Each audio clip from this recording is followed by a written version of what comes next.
احادیث کے اندر اس کا ثبوت ملتا ہے کہ اللہ تبارک و تعالیٰ جو ہیں وہ آسمان دنیا پر نزول کرتے ہیں، اور اگر کرتے ہیں تو اس کی کیا حکمتیں ہیں؟ اللہ تعالیٰ کا اپنے بندوں کے ساتھ ایک تعلق ہے، وگرنہ وہ رب العالمین ہے، اگر وہ قریب نہ بھی ہو تو اس کو کون پوچھنے والا ہے؟ اللہ تبارک و تعالیٰ تو تبارک ہیں، سب سے بلند و بالا ہیں، تو پھر وہ ان کا عرش خالی ہو جانا، تو یہ چیزیں ایسی ہیں جو کہ عقل کے منافی ہیں۔ بلکہ ہم تو دنیا جو محدود ہے، ہم اس دنیا کا احاطہ نہیں کر سکتے، تو ہم اللہ تعالیٰ کی ذات اور اس کی صفات اور اس کے افعال کا احاطہ کیسے کر سکتے ہیں؟ تو یہ کیسے ممکن ہے اللہ کے لیے کہ اللہ تبارک و تعالیٰ ایک ہی وقت میں مختلف مقامات پہ جا رہے ہیں؟ بلکہ میں کہتا ہوں ایک وقت میں پوری دنیا کیا، بسا اوقات ایک پوری فیملی جب کوئی حادثہ ہوتا ہے، ٹریفک حادثہ ہوتا ہے، اس کے اندر آپ دیکھیں ایک ہی وقت کے اندر 6-7 لوگوں کی روح قبض ہو رہی ہوتی ہے۔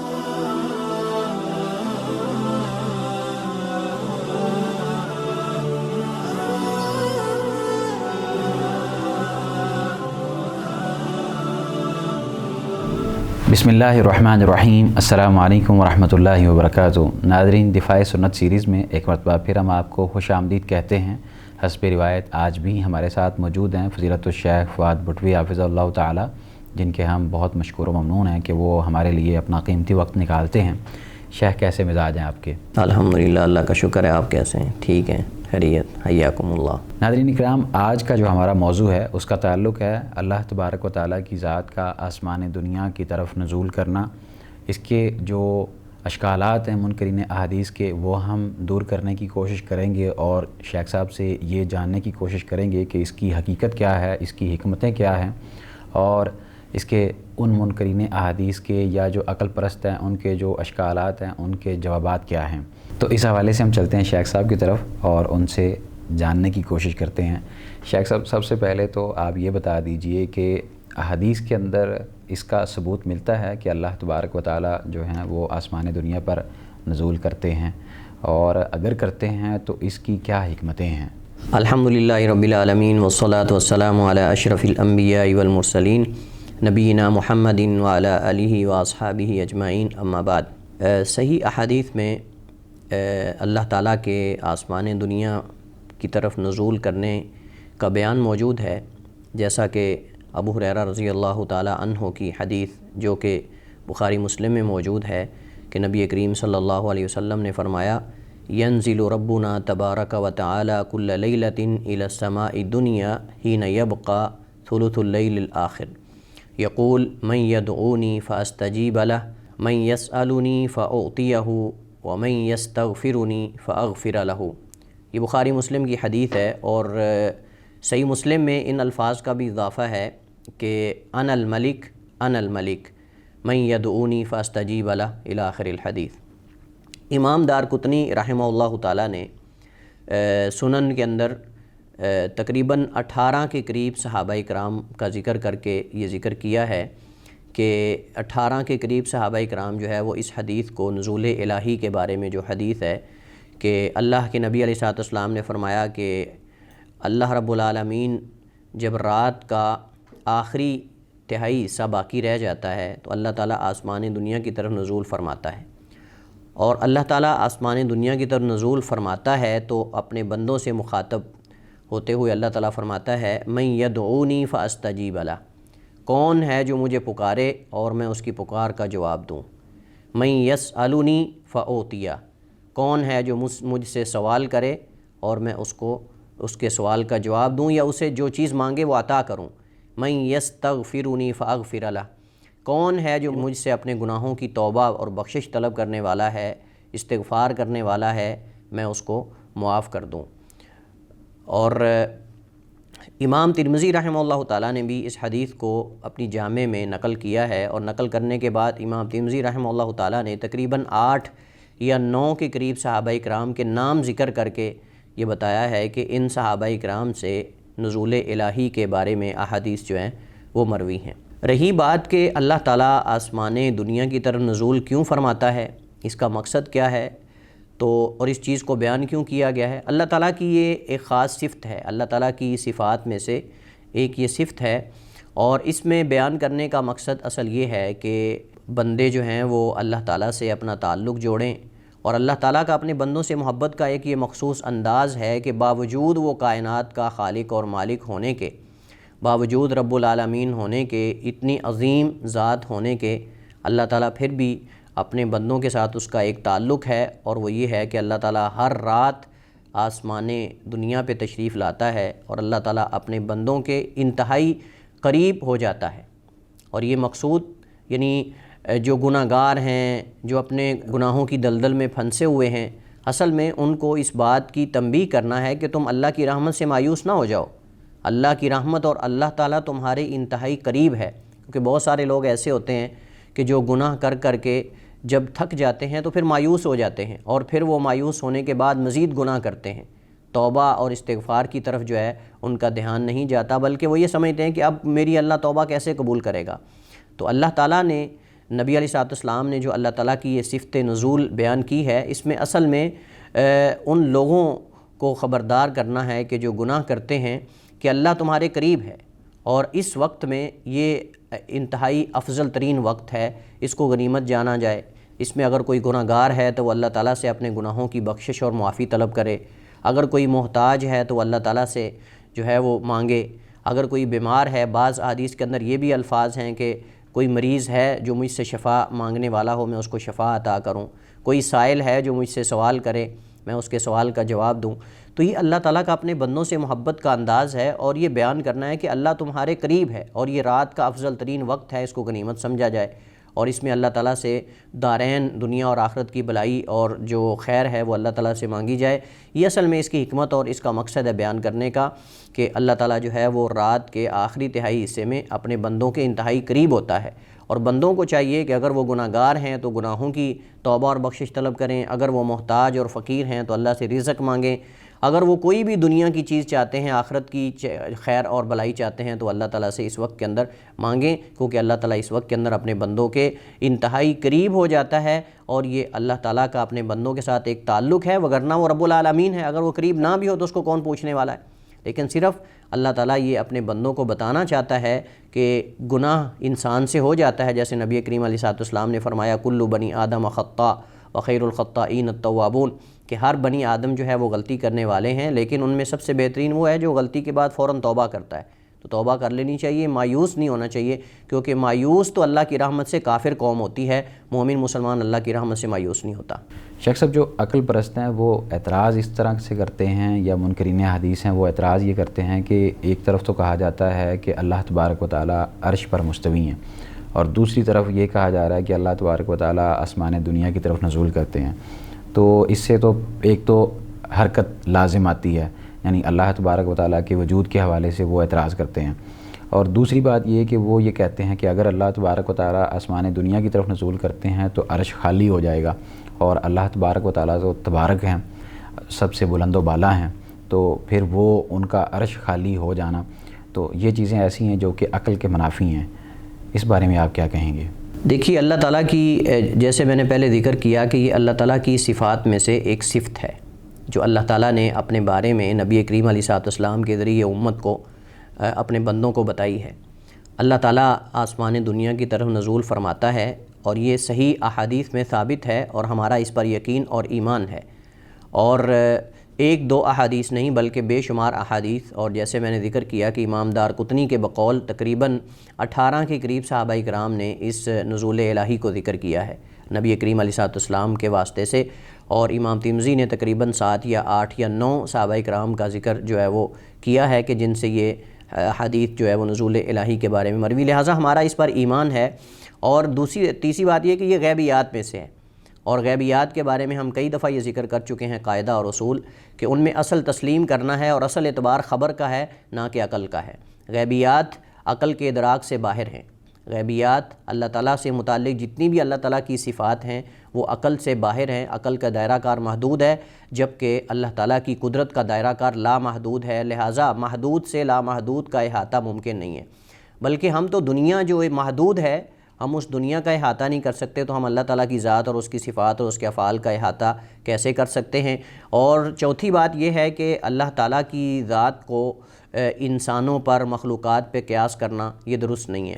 ہم نزول الہی کی بات کر رہے ہیں، ہم کو نزول مخلوق کی بات تو نہیں کر رہے، نزول الہی کی جب بات کر رہے ہیں تو یہ قاعدہ بھی سامنے رہنا چاہیے۔ اللہ تعالیٰ نے جہاں اپنی صفات کو بیان کیا ہے وہاں اللہ تعالیٰ نے فرمایا لیس کمثلہ شیء وہو السمیع البصیر، کہ اللہ تعالیٰ کی مثل کوئی چیز نہیں ہے اور وہ سننے والا بھی ہے، دیکھنے والا بھی ہے۔ تو اللہ تعالیٰ نے جہاں اپنے سننے اور دیکھنے کو ثابت کیا ہے وہاں دوسری جگہ اللہ نے بندے کے بھی سننے اور دیکھنے کو ثابت کیا ہے، فجعلناہ سمیعا بصیرا، کہ ہم نے انسان کو سننے اور دیکھنے والا۔ لیکن اللہ تعالیٰ نے جب وہ صفات جو نام میں بندوں اور خالق کے درمیان مشترک ہیں، اللہ نے جب ان کو ذکر کیا تو اللہ نے فرمایا لیس کمثلہ شیء وہو السمیع البصیر، اللہ تعالیٰ کی مثل ان صفات کے اندر کوئی نہیں ہے۔ اللہ تعالیٰ دوسری جگہ فرماتا ہے وَلِلَّهِ الْمَثَلُ الْأَعْلَى، اور اللہ تعالیٰ کے لیے بلند مثالیں ہیں۔ ہم اللہ تعالیٰ کی صفات کو اگر مخلوق کی صفات پر قیاس کریں گے اور قیاس کر کے ہم سمجھیں گے تو پھر ہم ان صفات کو نہیں سمجھ سکتے۔ لہٰذا ایک مومن اور مسلمان کو چاہیے کہ جب اللہ تعالیٰ کی ذات کے بارے میں کوئی صفت صحیح حدیث یا قرآن کریم کی آیت کے اندر آ جائے تو اس کے بارے میں کیفیت میں نہیں پڑھنا چاہیے، کیونکہ کیفیت جو ہے ان چیزوں کے بارے میں ہوتی ہے جن چیزوں کو دیکھا ہوا ہو۔ اللہ تعالیٰ کی ذات کو جب ہم دیکھ نہیں سکتے، اس کے علم کا احاطہ نہیں کر سکتے، اس کے وجود کا احاطہ نہیں کر سکتے، اس کی صفات اور افعال کا احاطہ نہیں کر سکتے، تو کیسے ہم اللہ تعالیٰ کی ذات کو جو ہے وہ کیفیت کے ساتھ سمجھ سکتے ہیں؟ کیفیت ہے ان چیزوں کی لیکن ہمیں معلوم نہیں ہے، کیفیت تو ہے لیکن ہمیں معلوم نہیں ہے، ہم ان کا ادراک نہیں کر سکتے۔ کیفیت تو ہے لیکن ہم ان کا ادراک نہیں کر سکتے۔ چوتھی یا پانچویں بات یہ ہے کہ یہ تو بندوں کے نزول یا نازل ہونے کے اندر ہوتا ہے۔ جیسے یہ لوگ کہتے ہیں جی کہ اللہ تعالیٰ اگر آسمان دنیا کی طرف نزول فرماتا ہے تو اس سے تو پھر عرش خالی ہو جاتا ہے، حالانکہ قرآن کریم میں ہے کہ رحمان اپنے عرش پر مستوی ہے، الرحمن علی العرش استویٰ، کہ رحمان عرش پر مستوی ہے، تو اس سے تو پھر عرش خالی ہو جاتا ہے۔ اور دوسرا یہ کہ اگر ہم اس کو مان لیتے ہیں نزول الہی کو تو پھر تو اس کا مطلب یہ ہے کہ حرکت لازم آتی ہے، اور حرکت کے لیے وجود اور یہ ساری چیزیں، مطلب اصل میں یہ کیا سرائیاں ہیں اور یہ عقل کی پوجا ہے۔ جو لوگ عقل کی پوجا کرتے ہیں وہ عقل کے اندر یہ چیزیں جو ہیں وہ ان کو جو ہے وہ تخیل دیتی ہیں یا اشکال پیدا کرتی ہیں کہ اگر ایسا ہو تو پھر ایسا ہو سکتا ہے، ایسا ہو تو پھر ایسا ہو۔ اور وجہ یہ ہے کہ جب وہ اللہ تعالیٰ کی صفات کو پڑھتے ہیں یا سنتے ہیں تو اس وقت وہ اس کو قیاس کر رہے ہوتے ہیں ساتھ ساتھ۔ ایک طرف تو کوشش کرتے ہیں کہ اللہ تعالیٰ کو، یعنی انہوں نے ان چیزوں کا انکار کیوں کیا ہے؟ اس وجہ سے انکار کیا ہے کہ تاکہ تشبیہ لازم نہ آئے، تو تشبیہ سے بچتے ہوئے انہوں نے تعطیل کی، اور تعطیل کرنے کے ساتھ تشبیہ بھی کر بیٹھے۔ یعنی آپ دیکھیں کہ انہوں نے اس وجہ سے ان صفات کا رد کیا نا کہ اگر ہم ان صفات کو مانیں گے تو اس سے پھر بندوں کے ساتھ تشبیہ لازم آئے گی، لہٰذا ہم مانتے ہی نہیں۔ اب مجھے بتائیے کہ انہوں نے انکار کیوں کیا ہے؟ انکار اسی وجہ سے کیا ہے کہ پہلے تشبیہ دی دماغ کے اندر، تشبیہ دی ہے تو انکار کیا ہے نا، لہٰذا اس وجہ سے ہر تعطیل کرنے والا تشبیہ دیتا ہے پھر تعطیل کرتا ہے، جبکہ تشبیہ دینے والا جو ہے وہ تعطیل نہیں کرتا، وہ تو تشبیہ دے رہا ہوتا ہے۔ تو یہ زیادہ اس سے، یعنی آپ سمجھ لیں خبیث النفس ہے، اس کا گناہ زیادہ بڑا ہے بنسبت تشبیہ دینے والے کے۔ یعنی جو تشبیہ دے رہا ہے وہ تو صرف تشبیہ دے رہا ہے، اس بات تو کر رہا ہے وہ، لیکن یہ تعطیل اور نفی بھی کر رہا ہے اور پہلے تشبیہ بھی دے دی ہے، تشبیہ سے بھاگتا ہے، تشبیہ دے بھی بیٹھتا ہے اور انکار بھی کر دیتا ہے۔ تو اس کا مطلب یہ ہے کہ انہوں نے نزول الہی کو جو ہے وہ پہلے قیاس کیا بندوں کے نزول پر، کہ بندہ جب کہیں سے ایک جگہ دوسری جگہ منتقل ہوتا ہے تو جس جگہ وہ مطلب مستوی ہوتا ہے یا برقرار ہوتا ہے وہ خالی ہو جاتی ہے۔ مثلا اگر ہمارے ہاں ہم کرسی کی اگر بات کر لیں، کوئی کرسی پہ اگر بیٹھا اگر ایک جگہ دوسری جگہ جاتا ہے کرسی خالی ہو جاتی پیچھے سے، اور اس سے حرکت بھی لازم آتی ہے، تو اس سے حرکت سے پھر وجود اور یہ ساری چیزیں، تو یہ چیزیں قیاس تو کر لیا، یعنی تشبیہ تو دے دی آپ نے، اب بعد میں پھر تعطیل کرنے کا کیا فائدہ؟ تشبیہ جس چیز کی وجہ سے تم نے تعطیل اور نفی کی ہے وہ تم کر بیٹھے ہو۔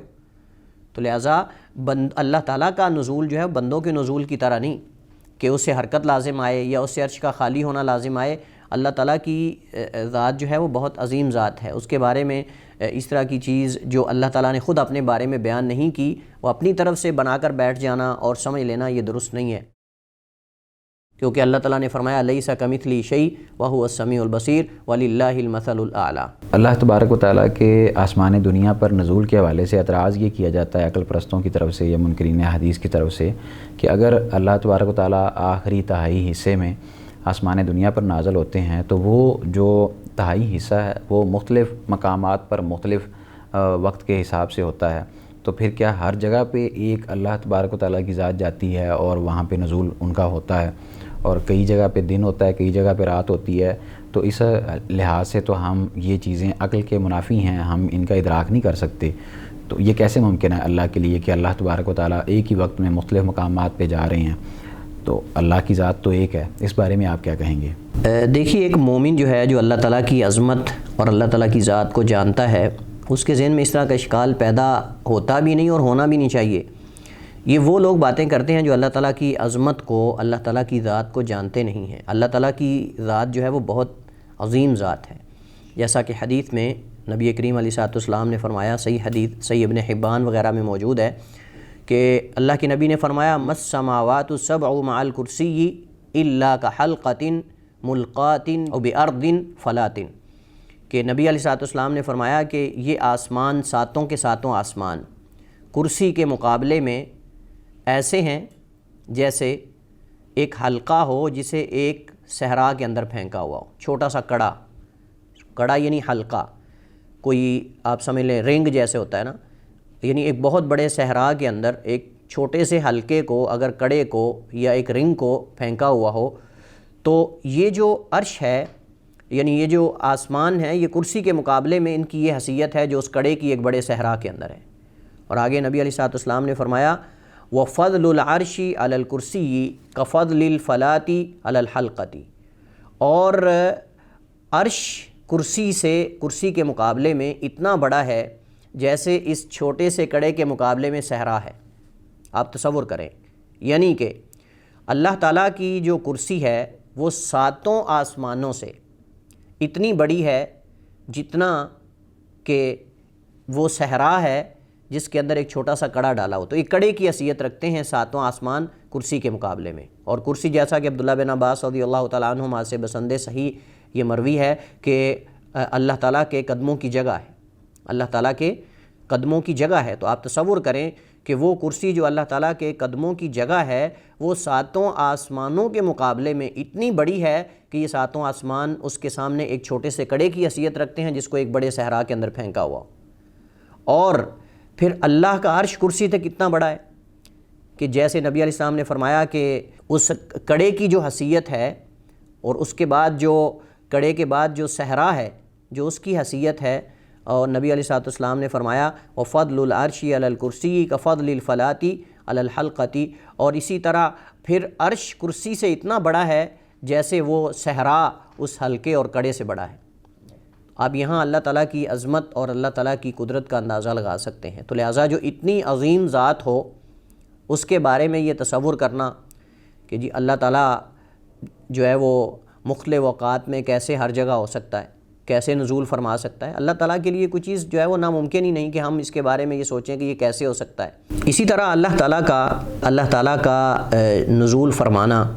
اور یہ کہنا لوگوں کا کہ اگر اللہ تعالیٰ جو ہے وہ رات کے آخری تہائی حصے میں یا نصف اللیل کے بعد اللہ تعالیٰ نزول فرماتا ہے، تو بعض جگہوں پہ تو دن ہوتا ہے، تو جب وہاں کیا رات ہوتی ہے پھر اللہ تعالیٰ کا نزول ہوتا ہے، تو اللہ تعالیٰ کے لیے کوئی کام مشکل ہی نہیں۔ دیکھیے زمانہ، اگر ہم زمانے کی بات کریں تو اللہ تعالیٰ زمانے کا خالق ہے، جیسے حدیث کے اندر آتا ہے وَأَنَا الدَّهْرُ أُقَلِّبُ اللَّيْلَ وَالنَّهَارَ، اور بعض حدیث کے اندر آتا ہے جیسے میں چاہتا ہوں میں دن اور رات کو جو ہے وہ پھیرتا ہوں اور پلٹتا ہوں۔ تو اللہ تعالیٰ زمانے سے خارج ہے، اللہ تعالیٰ زمانے کے اندر داخل نہیں ہے۔ زمان جو ہے مطلب ہم زمان هو الاول والآخر، بلکہ زمانے کا خالق، وہ اللہ تعالیٰ زمانے کا خالق ہے اور وہ اول اور آخر ہے، ظاہر اور باطن ہے۔ تو اللہ تعالیٰ بذات خود جو ہے وہ زمانے کا احاطہ کیے ہوئے ہے، نہ کہ زمانہ اللہ تعالیٰ کا احاطہ کیے ہوئے ہے۔ اسی طرح اللہ تعالیٰ مکان سے بھی خارج ہے، یعنی اللہ تعالیٰ جو ہے وہ ظاہر اور باطن ہے، مطلب اللہ تعالیٰ مکان کا بھی احاطہ کیے ہوئے ہے، اللہ تعالیٰ زمان کا بھی احاطہ کیے ہوئے ہیں۔ اور اس وجہ سے علماء کرام فرماتے ہیں کہ اللہ تعالیٰ کے یہ جو چار نام ہیں، الاول والآخر، الظاہر والباطن، الاول والآخر سے اللہ تعالیٰ کا احاطہ زمانی لازم آتا ہے کہ اللہ تعالیٰ زمانے کو مکمل اول و آخر سے احاطہ کیے ہوئے ہے، اور ہر چیز سے پہلے اللہ ہے اور ہر چیز کے آخر میں بھی اللہ ہی ہے، اللہ ہی ہے موجود، اللہ کا وجود ہی ہے۔ اور اسی طرح جگہ کے اعتبار سے بھی اللہ ہر چیز کا احاطہ کیے ہوئے ہے اور ہر چیز کا اللہ تعالیٰ کو علم ہے۔ تو مجھے بتائیے کہ جو اللہ تعالیٰ خالق و مالک زمانے کا احاطہ کیے ہوئے ہے اور وہ زمانے کا خالق ہے اور اس کو جیسے چاہتا ہے وہ پلٹتا ہے دن اور رات کو، اس اللہ تعالیٰ کے بارے میں ہم یہ سوچنا شروع کر دیں کہ وہ کیسے ہر جگہ نزول فرماتا ہے، اور کیا ایک جگہ ہی نزول ہوتا ہے، یا مراد یہاں صرف اہل مدینہ ہے کہ مدینہ میں اللہ کا نزول ہوتا ہے، باقی علاقوں میں اللہ تعالیٰ کا نزول نہیں ہوتا جو حدیث کے اندر ہے۔ تو اللہ تعالیٰ کی ذات کے بارے میں اس طرح کا سوال ہمارے ذہن کے اندر آنا ہی نہیں چاہیے۔ اور اگر آتا بھی ہے تو اس کا جواب یہ ہے کہ اللہ تعالیٰ زمانے کا خالق ہے اور وہ زمانے کو جیسے چاہتا ہے پلٹتا ہے، وہ زمانے سے باہر ہے، زمانے کا احاطہ کیے ہوئے ہے، لہذا جو خالق زمانے کا احاطہ کیے ہوئے ہے زمانہ اس پہ حاوی نہیں ہو سکتا۔ وَالْعِيَاذُ بِاللَّهِ کلّا وحاشا کہ ہم کہیں کہ اللہ تعالیٰ پھر کیسے مطلب ان صورتوں کو جمع کرتا ہے کہ وہ کبھی وہاں نزول فرماتا ہے کبھی وہاں نزول فرماتا ہے۔ اللہ تعالیٰ کے لیے کوئی مشکل ہی نہیں ہے۔ مجھے بتائیے اس کی عام مثال اگر ہم دیکھ سکیں تو روح قبض کرنے والے اللہ تعالیٰ کے فرشتوں میں سے ایک فرشتہ ہے، اسرائیل ہیں یا ملک الموت ان کو کہا جاتا ہے، بعض کہتے ہیں ان کا نام ثابت نہیں احادیث سے۔ بہرحال ملک الموت ایک ہے، ملک الموت ایک ہے، اور آپ دیکھیں ایک ہی وقت میں پوری دنیا میں کتنے لوگوں کی روح قبض کی جاتی ہے، ایک ہی وقت میں، بلکہ میں کہتا ہوں ایک وقت میں پوری دنیا کیا بسا اوقات ایک پوری فیملی جب کوئی حادثہ ہوتا ہے، ٹریفک کا حادثہ ہوتا ہے، اس کے اندر آپ دیکھیں ایک ہی وقت کے اندر 6-7 لوگوں کی روح قبض ہو رہی ہوتی ہے۔ اس سے ہم یہ بھی کہہ سکتے ہیں کہ اگر انسان اپنی ایجاد کردہ سیٹلائٹس اور اس کے ذریعے سے جو چینل ہیں مختلف، اگر ایک بندے کو وہ لائیو لے رہا ہے تو اس کو مختلف لوگوں تک پہنچا رہا ہے، مختلف لوگوں تک رسائی حاصل کر رہا ہے، تو اگر انسان کی بنائی ہوئی جو تخلیق ہے چیزیں ہیں اس سے وہ اتنا فائدہ حاصل کر رہا ہے تو اللہ تو تمام مخلوقات کا خالق ہے، تو اللہ کے لیے یہ چیزیں کیسے مشکل ہو سکتی ہیں؟ بالکل ایسی بے شمار مثالیں، لیکن میں یہ ایک عملی مثال دے رہا ہوں کہ آپ دیکھیں ملک الموت جو ہے وہ ایک ہی وقت میں پوری دنیا میں کتنی جگہوں پہ روحیں قبض کرتا ہے، کیا ممکن ہے کہ نہیں؟ اور ہمارے سامنے مشاہدہ یہ پریکٹیکلی طور پہ عملی طور پہ دیکھ رہے ہیں، تو جب یہ ممکن ہو سکتا ہے تو کیا اللہ تعالیٰ کی ذات جو ہے وہ مختلف مقامات پہ مختلف اوقات کے اعتبار سے نزول نہیں فرما سکتا؟ اور اللہ تعالیٰ جیسے پہلے میں بیان کر چکا ہوں کہ لیس کمثلہ شیء وہو السمیع البصیر، اللہ کا نزول فرمانا، اللہ تعالیٰ کا ثلث اللیل رات کے آخری تہائی حصے کو آنا، اس کی کوئی اور مثل نہیں ہے، اور اللہ تعالیٰ کی بلند مثالیں ہیں، لہٰذا یہ عقل کے ساتھ متعارض نہیں ہے کہ ہم اس کو لے کر حدیث کا انکار کر دیں اور ان تمام حدیث کا انکار کر دیں کہ جن کے اندر نزول الہی کا ذکر ہے۔ کیونکہ جی اگر ہم اس کو مانیں گے تو اس سے جو ہے وہ عرش کا خالی ہونا لازم آئے گا اور حرکت لازم آئے گی، اور تیسرا یہ ہے کہ پھر یہ کیسے ہم ثابت کر سکیں گے کہ جن جگہوں پر جو ہے وہ رات نہیں ہوتی ان میں جب ثلث اللیل ہوگی، رات کا آخری تہائی حصہ ہوگا تو پھر دوبارہ نزول ہوگا، یعنی ایک جگہ ایک دفعہ ہوتا ہے یا کئی دفعہ ہوتا ہے۔ یہ چیزیں اللہ تعالیٰ وللہ المثل الاعلیٰ، اللہ تعالیٰ کے لیے بلند مثالیں ہیں، ولیس کمثلہ شیء وہو السمیع البصیر۔ بہت شکریہ شیخ، اللہ تعالیٰ آپ کو رحمتوں برکتوں سے نوازے، اللہ تعالیٰ آپ کے علم میں مزید برکت نازل فرمائے اور اللہ تعالیٰ آپ سے دین کا کام لیتا رہے، آمین اللہم آمین۔ ناظرین یہ تھا ہمارا آج کا پروگرام جس کے اندر شیخ صاحب نے یہ واضح کیا کہ جو اشکال پیش کیے جاتے ہیں اللہ تبارک و تعالیٰ کی ذات سے متعلق کہ وہ کیسے آسمان دنیا پر نزول فرماتے ہیں، یہ کس قدر بے بنیاد ہیں ان کے اشکال اور کس قدر یہ کھوکھلے ہیں، کیونکہ انسان کی عقل اس طرح کا ادراک نہیں رکھتی جس طرح کا اللہ کا نظام ہے یا اللہ کی ذات ہے، اس لیے یہ چیزیں باقاعدہ اللہ کی ذات کے ساتھ منسوب کرنی اور اللہ کو انسانوں جیسا نعوذ باللہ سمجھنا اور ان کو سمجھنے کی کوشش کرنا، یہ چیزیں اسلام کے مخالف ہیں اور یہ چیزیں اسلام ان چیزوں کی بالکل اجازت نہیں دیتا۔ اگر اس حوالے سے آپ کا کوئی سوال ہے تو وہ آپ کر سکتے ہیں، انشاءاللہ ہم اپنے دیگر موضوعات کے ساتھ حاضر ہوتے رہیں گے، تب تک کے لیے آپ ہمیں دیجیے اجازت، اللہ حافظ۔